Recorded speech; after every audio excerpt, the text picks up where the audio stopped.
Mark, can you bring over one of the different chairs? A lecture by Bernard Walsh. I must tell you this. I don't have to. I want to. I want to tell you that I spent so much of my time of my lifetime imagining this. That this would ever happen to me. That one day I would find myself standing here in front of you all, as I am now, behind this wooden, or is it veneered? I think it's veneered, or it is some kind of wood, isn't it? A wooden lectern about to deliver a lecture, although I do not think I would call it that. A lecture sounds too something or another, highfalutin perhaps.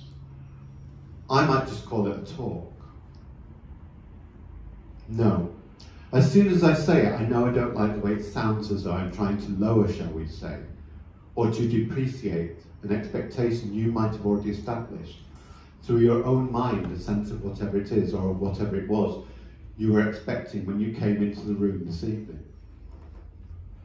To enter a room, into any room, I think one is invariably filled with a sense of what to expect. As we tend to, I think, to think ahead of ourselves, trying to imagine whatever it is going to be like. We go into a baker's shop to buy some bread, or into a butcher's to buy some meat if we eat meat, into a greengrocer's to buy some fruit and veg. I think that most of us eat fruit and veg. We go into a kitchen to prepare some food, into a sitting room to sit down, into a bathroom to wash our hands.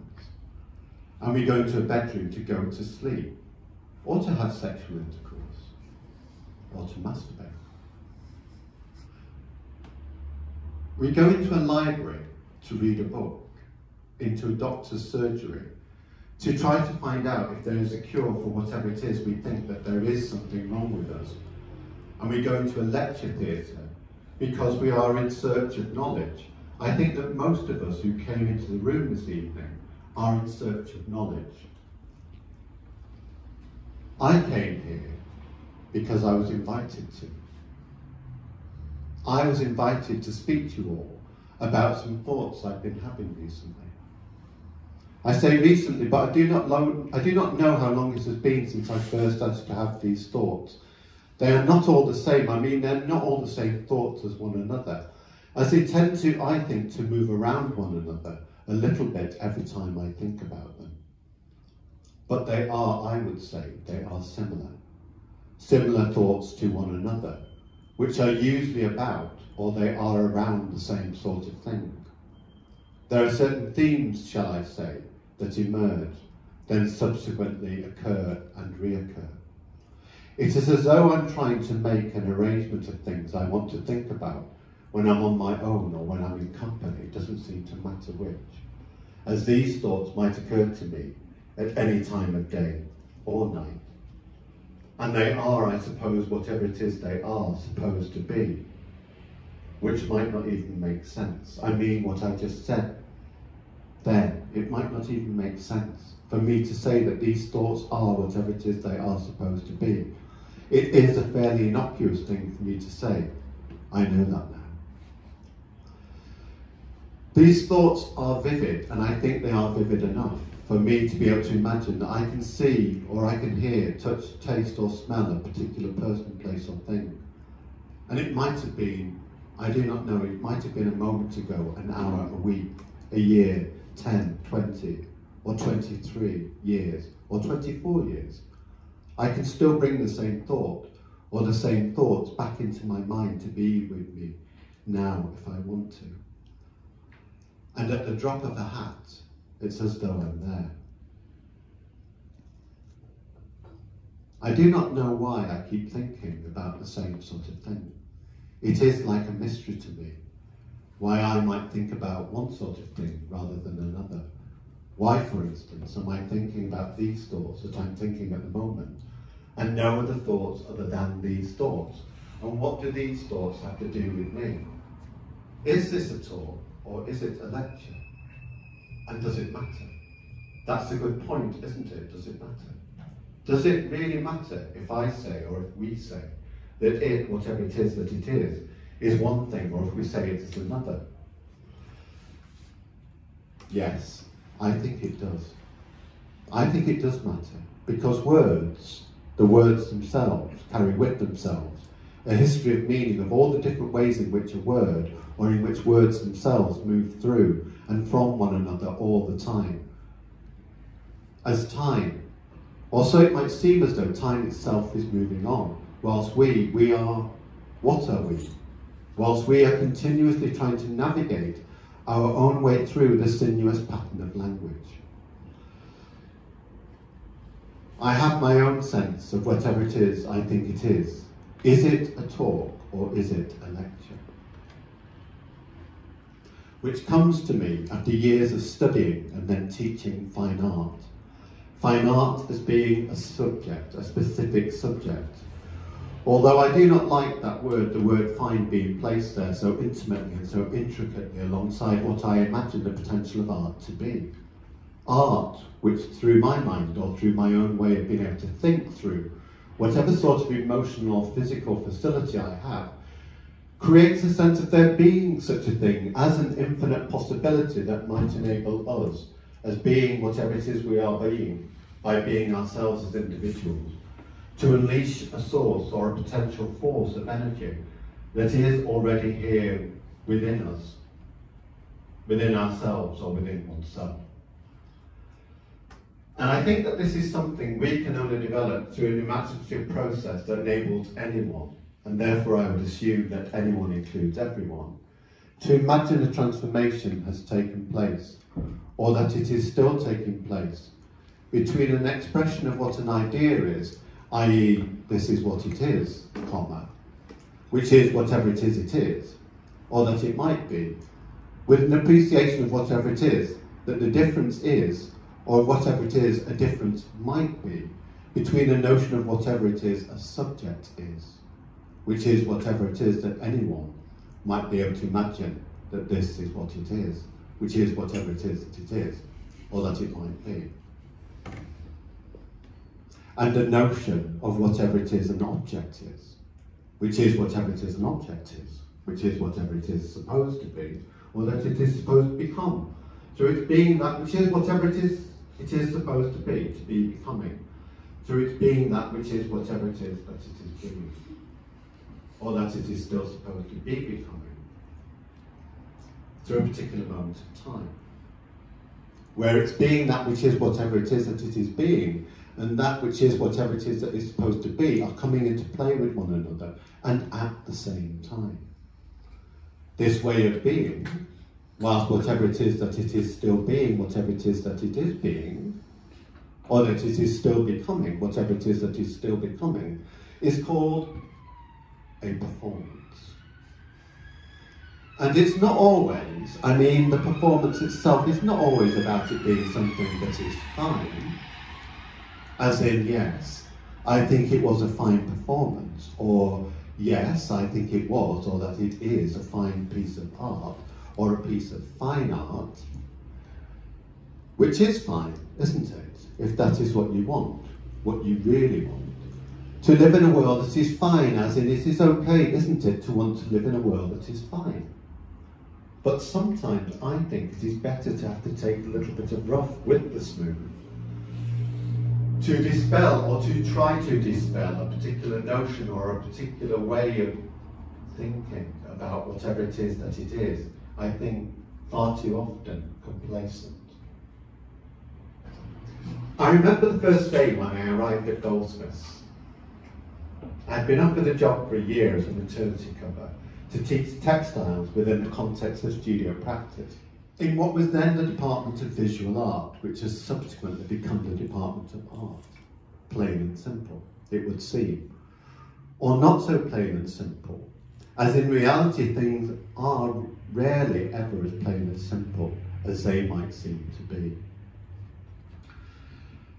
And almost at once I felt as though I was being drawn into a conversation between so many people who were talking to one another about their likes, their dislikes, their insistence or their hesitation, their wanting to please others or to seek pleasure for themselves, their willingness to offend those who might have wanted to stop them from doing whatever it was they were doing, or to stop them from saying whatever it was they were trying to say.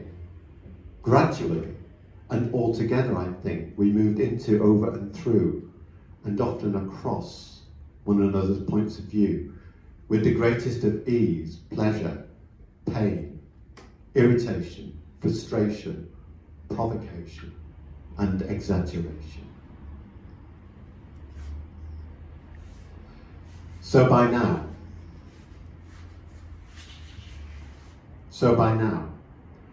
I feel as though I have become familiar, and perhaps I have become too familiar, with the ways in which words themselves have enabled me to be, or to become who, or to become whatever it is I think I am, and to be wherever it is I think I am at the moment, while I am standing here in front of you all, as I am now, behind this wooden lectern, about to deliver a lecture. But before I do, or before I go on to say whatever it is I think I am about to say, I think it is customary for me to say a few words to you about myself. Hello everybody. Or I might say good evening. My name is Bernard Walsh, and I often hesitate at this point. While I take a moment or two to think about the situation that is the situation that I am in, and to think about the sort of impression I want to make. And while I'm thinking about the sort of impression I want to make, I'm going to look around the room. And I'm trying not to notice anyone in particular, but I cannot help it. I can see that there are a few familiar faces and some intriguing strangers, and I want to smile. But I do not smile, because I do not want to give the game away, and I wonder about that phrase, to give the game away. And I wonder, is that what it is? I wonder, is that what I'm trying to do at the moment? Am I trying to give the game away? I do not know anything about that. It sounds too perverse for my liking.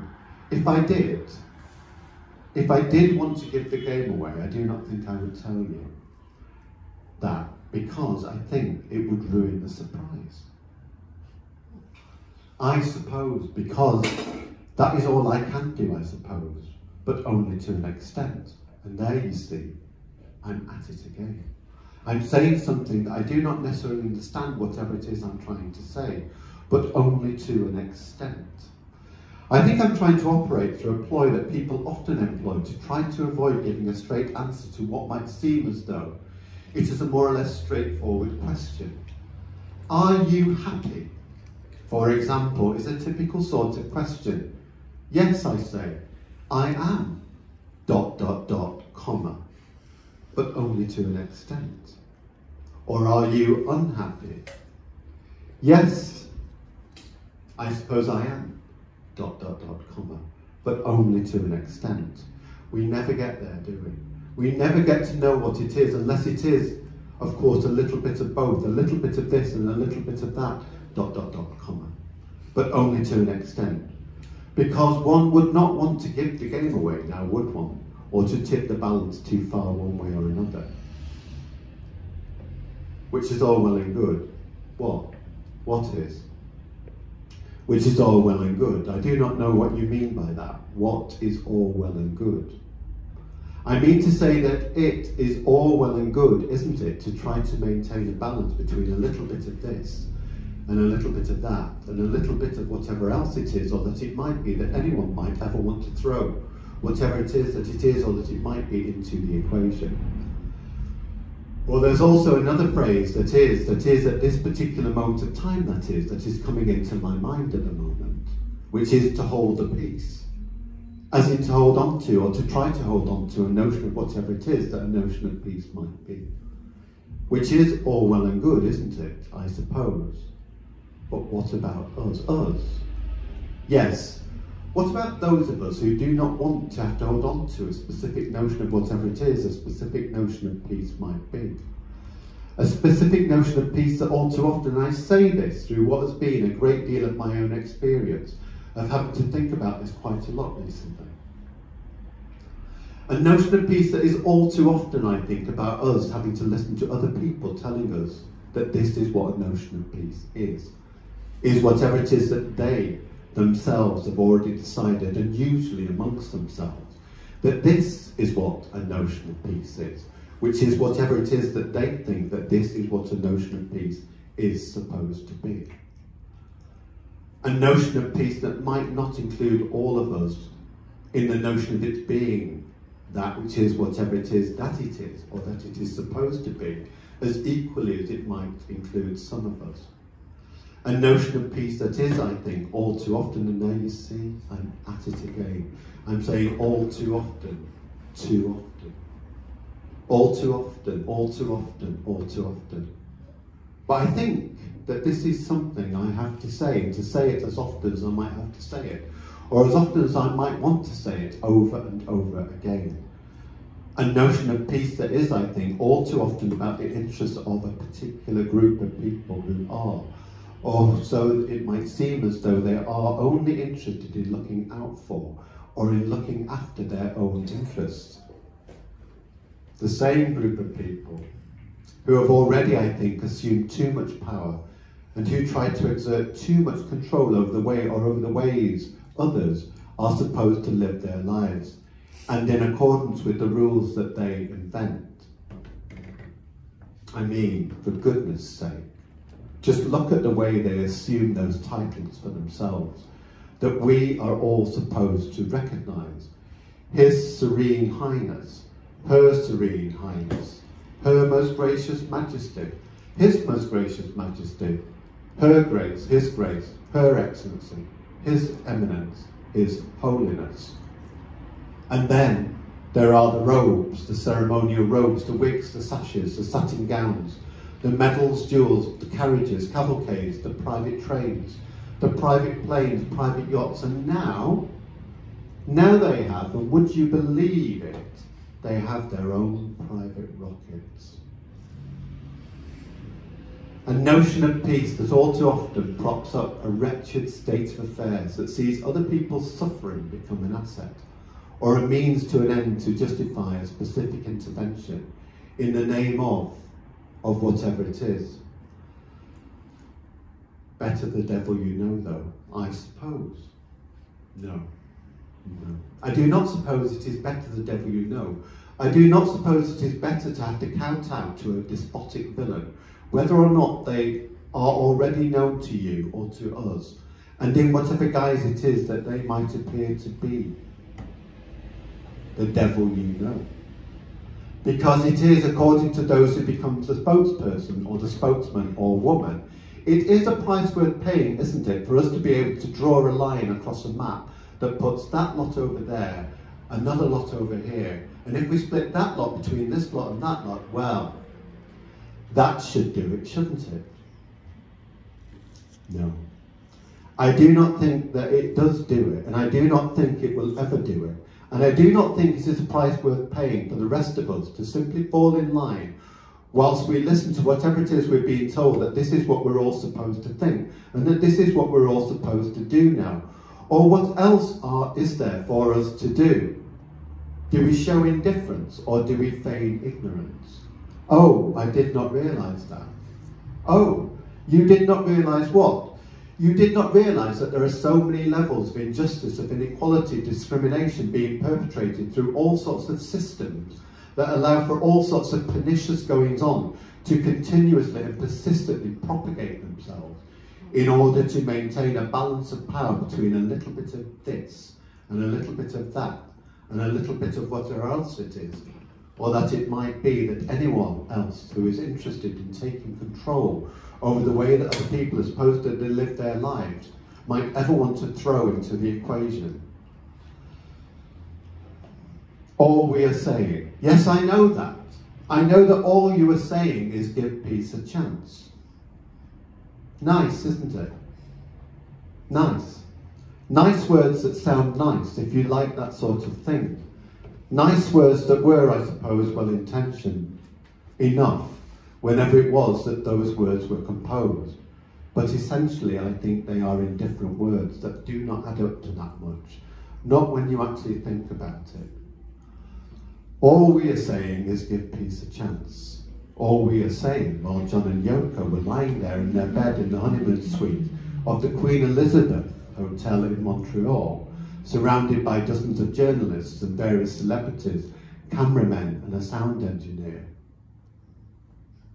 All we are saying, words being manufactured to produce a soporific effect, words that are so obviously and so immediately appealing to come up with a sentiment that no one would want to argue with that now, would they?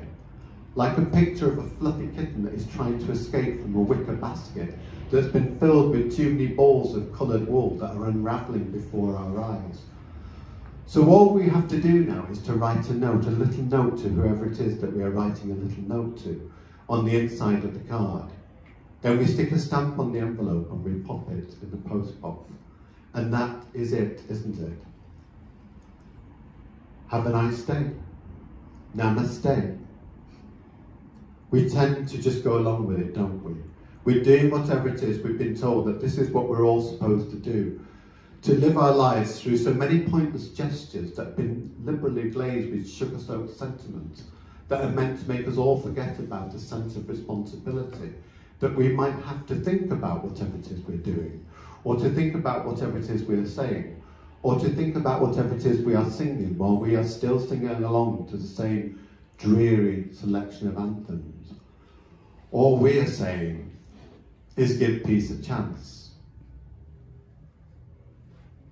Then I think to myself, what a wonderful world. Words drawing me into a drowsy state of being unable to think about anything in particular, as though all my thoughts are being swept along and occasionally they are bobbing along beneath a rising tide of generality. And all I am saying is, look at me now. Look at me, everyone. I'm joining in. And all I'm saying is, listen to me, everyone. I'm joining in. And all I'm saying is, I am joining in, because it would seem rude not to, wouldn't it? Not to join in with whatever it is that we're all supposed to be singing along to the same old, bobbing along, singing a song, but at the bottom of the beautiful briny, shimmering shiny at the bottom of the beautiful shining sea. All together now. All we are saying is give peace a chance. And I think to myself, what a wonderful world. So it would seem to me as though I and so many others like me are trying to convince ourselves that we're on the side of something that is good, isn't it? To be on this side, which is on the side of something that is good, isn't it? And yes, of course, we know there are issues, one or two issues, that we will have to consider and hopefully resolve as we move from one way of doing whatever it is we're doing at the moment into another way of doing whatever it is we're hoping to do, through the implementation of a new way of doing things that will inevitably, I suppose, involve some changes in terms of our existing personnel and in terms of the current regulations and procedures that we already have in place that will have to be revised and updated in due course. But for now, I think it's good, isn't it, to know that we're on the side of something that is good, isn't it? To know that we are on this side, which is on the side of something that is good. And it not only looks good, but it sounds good, and it also feels good, doesn't it, to know that we're on this side. Unlike those of us who are not on this side, because they will not listen to whatever it is we're trying to tell them. That this is the way it has to be from now on. And there is no other choice in this matter. And they will not follow us on Instagram. And they will not try to keep themselves abreast of all the latest going on that we're discussing through our WhatsApp group and through our Twitter feed and through TikTok. Then, when we hear them saying something, we do not like the way it sounds, and we see them doing something, we do not like the way it looks, then what are we supposed to do? To turn a blind eye? Or do we take an eye for an eye or a tooth for a tooth? I do not know what I'm supposed to do. I do not know what I'm supposed to think. I do not know what you're supposed to do. I do not know what you're supposed to think. I suppose it would depend upon the way I feel about, I'm not sure, about the way I might feel about myself, I suppose. And in your case, of course, I suppose it would depend upon the way you might feel about yourself, and to what extent you or I might feel as though we are ourselves obliged to join in with whatever it is we're being told, that this is the way it has to be from now on, and that there is no other choice in this matter, is there, other than to join in with whatever it is we're being told, that this is the way it has to be from now on, isn't it? Isn't it? Isn't it? And I think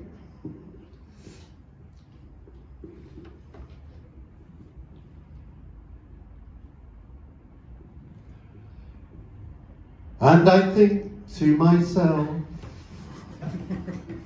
what a wonderful world. The colours of the rainbow, so pretty in the sky, and also on the faces of people going by. I see friends shaking hands, saying, how do you do? They're really saying, I love you.